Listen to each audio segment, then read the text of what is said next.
Welcome to Life on the Wabash, your home for the lighter, brighter, happier side of your community. We'll cover places to go, events to explore, recipes to try, and information that makes your life easier or more fun. Let's dive in. Good morning and welcome to Life on the Wabash. I'm Lindsay Varamis. And I'm Marissa Delgado. We're taking this community-focused show on the road today to embrace all things fall. We're centering today's show on Exploration Acres. It's a seasonal tradition for many families and a sizable one too. Tens of thousands of people visit this spot each season.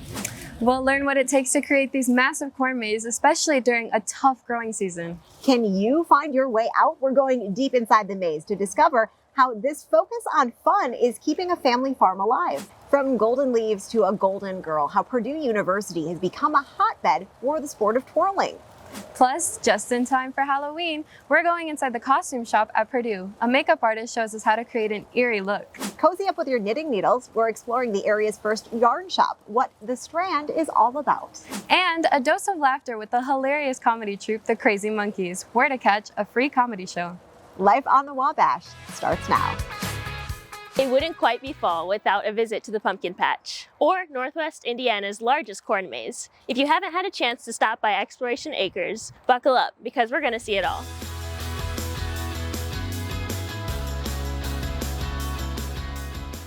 We're catching up now with owner Tim Fitzgerald. Tim, how are you doing today? I'm doing great. How are you? I'm good. Thank you for asking. This is by far Tim's busiest season. Tim, can you give us a little insight on what goes into creating this gem? Well, I'll tell you, every year we have to come up with a maze design, and I try to do something really unique. And this year we decided to do a bicentennial maze since it's Lafayette's 200th anniversary. We have to come up with content that's going to look really neat as a design for the maze. We always have a pattern that every year we include 4 maze designs as part of the overall theme. And we've done that again this year. We generally start doing that in January because we know people are going to be looking forward to something spectacular this time of year. Absolutely. And there's a lot of tradition that goes into this as well. What does this mean to your family? This particular farm that Exploration Acres sits on has been in the family since the 1920s. Lewis and Hazel Beeler actually founded this farm, and I'm a descendant of them. We actually are expecting yet another great grandchild for my parents. So that's going to be 5 generations that have been involved in the farm here. What would you say is your favorite part overall of this farm? Well, I really enjoy doing the corn mazes every year, but it's the people who come. I just really like to see the customers having a good time. Fire pits are just really something magical in the fall when you walk through there and you see all the families, all the Purdue students and other people who rent these spaces, and they're roasting their hot dogs and their marshmallows and they're laid back and they're just having a great time. You hear them laughing and enjoying the environment that we provide here. Absolutely, that is so special. We're taking a look now at some of past corn maze creations. This year, the theme is linked to the bicentennial. Tim, can you tell us a little bit about how you come up with these themes? Well, this year it was relatively easy because I met with the bicentennial committee, and they actually had a preconceived notion of what they wanted to have in the maze. They wanted the bicentennial logo. They wanted the founder of Lafayette, who's William Digby. They wanted the Marquis de Lafayette. And of course, we incorporated downtown Lafayette and some other really interesting things. For people who don't know what they're looking at, there's actually 4 aces cut in the maze. Okay. And that's because there's folklore here in Lafayette that William Digby won the $80 that he used to buy Lafayette and plat out the city in a poker game. And one of the rumors is that it might have been 4 aces. So it was easier to cut 4 aces in the maze, so that's why those are there. Make sure you stick around. A bit later in the show, we're going to be exploring that maze. Thank you so much for chatting with us today. The fall season has a way of stirring up traditions, and not just here at the farm. Football season is also all about legacy, but today we're not highlighting the achievements on the gridiron. Rather, we're spotlighting a different kind of athlete. You may have heard Purdue called the cradle of astronauts, but it's also the cradle of twirlers. The artistry of a ballerina. It's like a puzzle of how can I move my body and throw my baton just the right way to get this trick to look cool. The hand-eye coordination of a juggler. It definitely takes a lot of time and dedication and flexibility. Spend just 10 minutes with the Purdue twirling team and you'll quickly realize these seemingly effortless skills are anything but. I'm a pretty determined person, which is, I think, a character trait that we all have as twirlers. Every catch is hard fought, earned, and built with grit. In the school year, we have 2-hour practices every weekday. And then when we have football games, those are usually about 9-ish hour days that we'll perform for there. And then we have other smaller performances outside of that that'll take about an hour or 2 hours. And a lot of this will practice outside of the designated practice times we have. We still have a lot of competitive twirlers on the team. We're always persevering through tricks, through performances. Lily Brunig started twirling at age 6. Anna Hardesty began at 5. I had started twirling actually because I wanted to be a featured twirler here at Purdue. I saw them in a parade and I had told my mom I wanted to be them. Ireland Jones even younger. It was actually a sport that's been passed down from my grandma to my mom and now to me. Purdue has an especially robust twirling team. Where most schools have 2 or 3 featured positions, the Boilermakers boast 5. Jones is Purdue's top twirler, known as the Golden Girl. It's a very prestigious role, I will say. It goes way back to 1954 when Juanita Carpenter was the first Golden Girl. It was the band's answer to the Golden Boy, a Purdue quarterback. Since then, roles have multiplied. There's Miss Boilerette, the girl in black. She was actually named the Girl in Black because somebody in media was like, wow, look at that girl in black. And the Silver Twins, based on a set of actual twins who twirled. It's kind of like a duet style instead of a team style, which is what I've been used to the past 3 years. Rounding out Purdue's roster, the All-American Twirlers. Is it any wonder some consider Purdue a twirling hotbed? I'm so honored to be a part of Purdue Twirling. I grew up going to nationals where I saw the Purdue Twirlers, and so many people my age would fangirl over Purdue Twirling. Purdue is a very prestigious university to twirl at. There's a lot of girls that dream of coming to twirl here, and very few get to make that dream come true. People often think that twirling is not necessarily a sport, but it really is. Part artistry, part athleticism. It's thrilling from every angle. The Purdue Twirlers earned 2 national titles last year, Large Halftime Show Team Champion and Pride and Tradition Pre-Game Champion. You can catch their performances at a wide variety of Purdue sporting events. Now it's time to get a closer look at Northwest Indiana's largest corn maze. And you better believe we're going inside. There are 10 miles of trails here and 4 different mazes to explore. But before we do that, we're here at Exploration Acres with the owner, Tim Fitzgerald, to talk to you about how to make something like this come to life. Tim, how does this field come together? Well, we start by actually laying out a design every year in Adobe Illustrator. So then that artwork, once we've got the perfect maze design done, which happens to be this year, the Bicentennial Maze for Lafayette, it's then put into some proprietary software that's used when we plant. We actually years ago used to plant the entire field and then come back, and it was a subtractive process where we'd actually till the paths out. We no longer do that. We actually plant the pattern. It's called a speed tube planter that has little vacuum servos on it that'll hold onto the seeds just until the precise moment to drop it.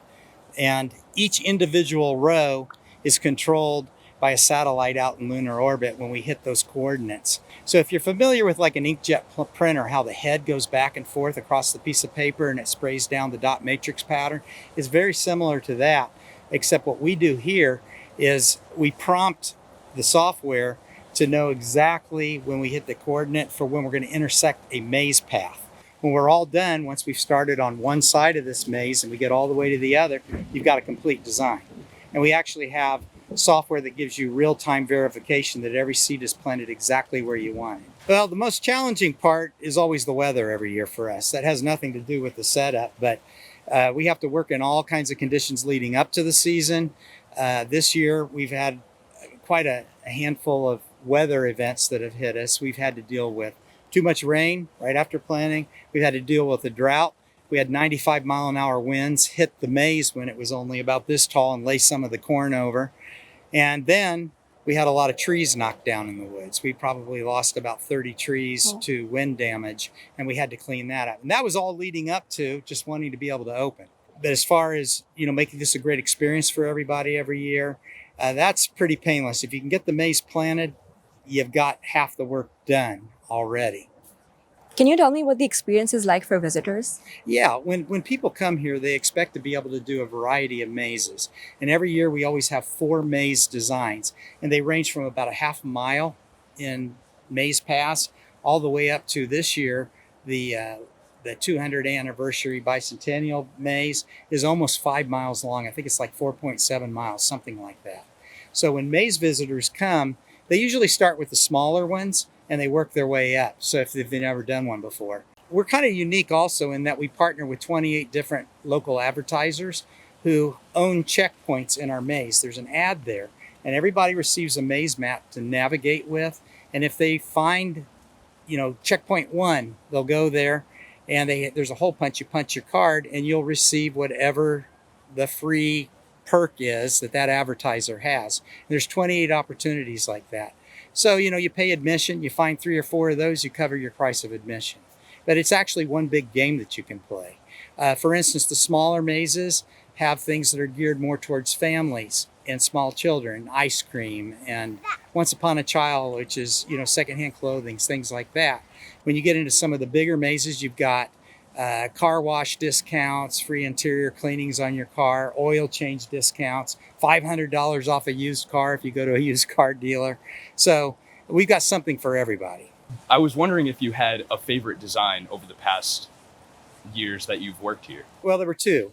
There was one that was my favorite because it just was extremely popular, and that was our Stranger Things maze that we did. We were very fortunate to be granted an activation by Netflix. That was a really exciting maze that we did because it brought people in from all over the world that were fans of the show. The second maze that I did that was really exciting and interesting to me was when we did the Purdue University 150th Giant Leaps maze, because we were celebrating not only the 150th anniversary of Purdue, but it was Neil Armstrong's 50th anniversary of walking on the lunar surface, who was also a Purdue grad. So, and we had Amelia Earhart in there as well. I just am excited to get into the maze. Me too. I'm excited to run through it. Into a little competition. Mm-hmm. Can you just wave the white flag for us? Okay. Yes. Here's the flag. Okay. 3, 2, 1.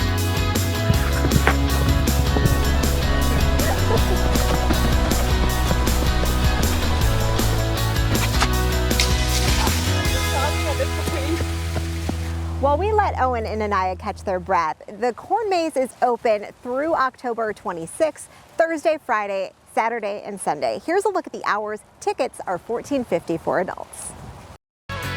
Whether you're out in the corn maze or enjoying a cup of coffee, there's something about the fall season that makes you want to cozy up. It's a season of comfort and, as Marisa Delgado explains, an opportunity to tap into your creative sides. Crafters, did you hear? There's a store hidden in downtown Lafayette with all of the yarn you can dream of. Come check out this hidden gem with me.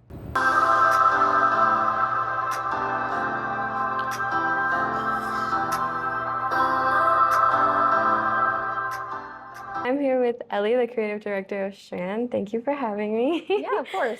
So could you tell me more about the Strand? What is the business, how it started? We are a yarn store located in Lafayette, Indiana. And Carla and I started the Strand because there's really not many yarn stores around here. It's kind of a yarn desert.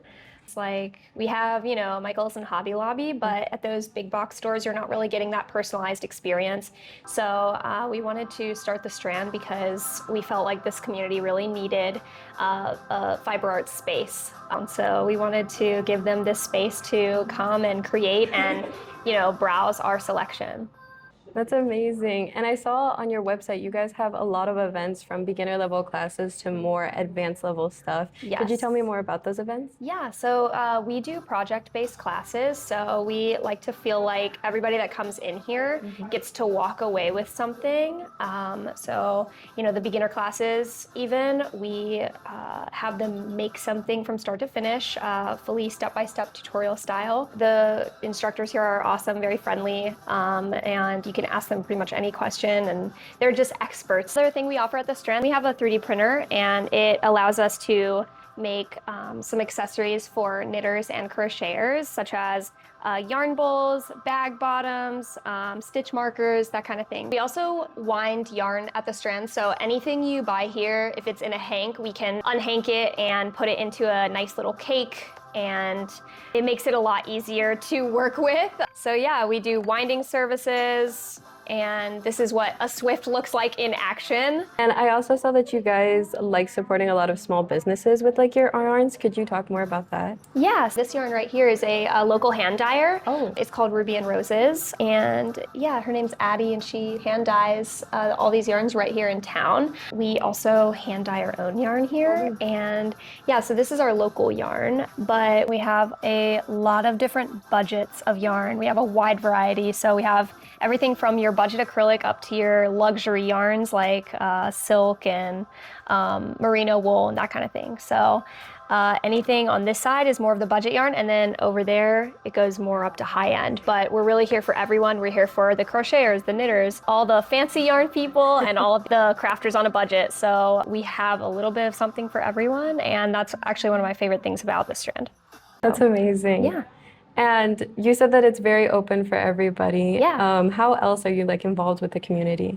We love to support artisans as well, like the makers, crocheters, and knitters, and a lot of the stuff you see in our retail section is made by our artisans. So right now we have these cute little Halloween keychains, like little ghosts and witches hats and stuff like that. And every Thursday night we have something called Fiber Friends, and everybody comes and hangs out, crochets, knits, whatever they want to do. And it's been my favorite experience of opening the Strand, is having people here on Thursday night, and just everybody is talking, and it's just such a great community. That's amazing. Well, thank you so much for having us. Yeah, of course. Thank you. For more information, visit the Strand at their website or Instagram. They say laughter is the best medicine, and here at Exploration Acres, there are a lot of places to laugh, but we want to introduce you to a local hidden gem of comedy. They are called the Crazy Monkeys. They specialize in improv, and they perform free comedy shows all year long. I'm Jack Fox here with the Life on the Wabash to give you an inside look on Purdue's oldest comedy group, the Crazy Monkeys. Now, did you guys? With decades of history, laughs, and gas, let's take a quick peek at Purdue's Funny Bone. I swear there was a monkey.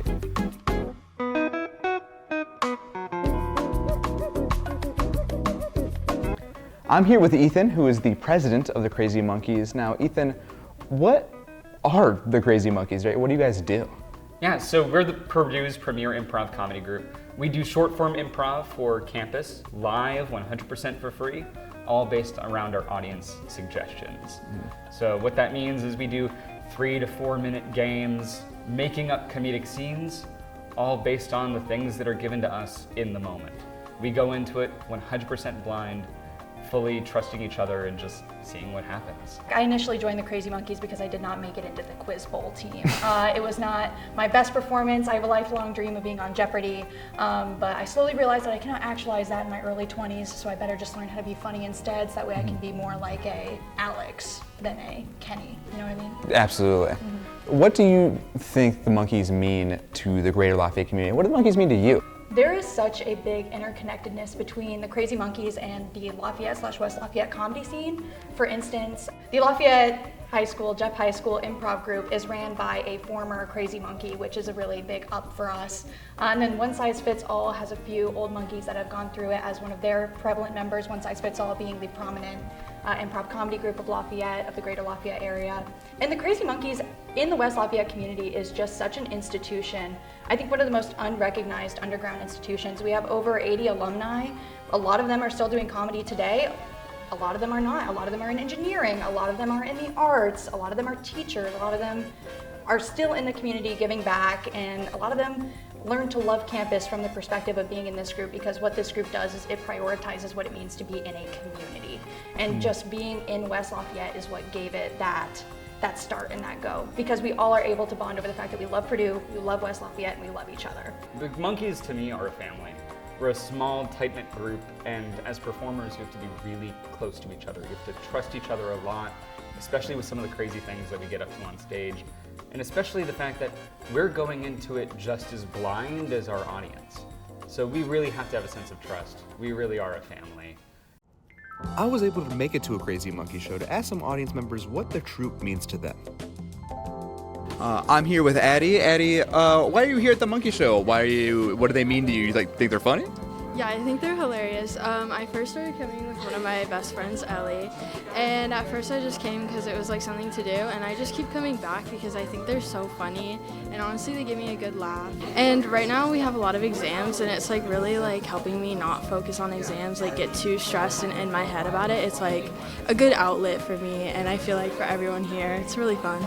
They're just really passionate about what they do, and I love coming to support them. Then came the show, which was full of high-octane, energetic comedy with silly scenes and wacky characters performed in front of a packed house.